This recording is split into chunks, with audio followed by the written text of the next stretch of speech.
ناظرین، اسلام آباد کی انسداد دہشت گردی عدالت نے جوڈیشل کمپلیکس حملہ کیس میں صدر P T I Chaudhry Pervaiz Elahi کا 2 روزہ جسمانی ریمانڈ منظور کر لیا ہے۔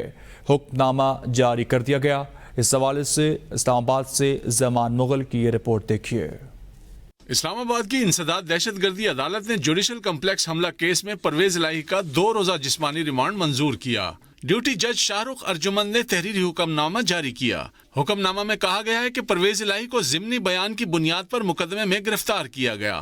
حقائق جاننے کے لیے ملزم کو 2 روزہ جسمانی ریمانڈ پر پولیس کے حوالے کیا جاتا ہے۔ پولیس میڈیکل چیک اپ بھی کرائے۔ حکم نامہ میں مزید کہا گیا کہ پرویز الہی سابق ڈپٹی وزیر اعظم، سابق وزیر اعلیٰ پنجاب رہ چکے ہیں۔ زائد عمری کے باعث انہیں گرفتاری کے دوران اچھے ماحول میں رکھا جائے۔ پولیس پرویز الہی کو 8 ستمبر کو دوبارہ عدالت میں پیش کرے۔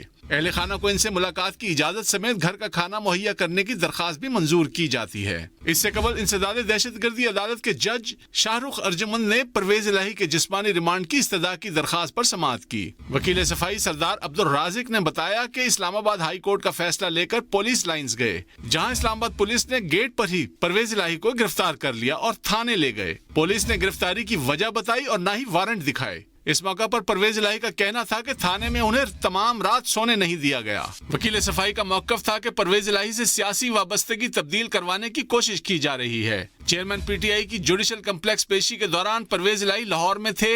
توڑ پھوڑ کے مقدمہ میں بھی پرویز الہی کا نام نہیں۔ پرویز الہی کے خلاف دہشت گردی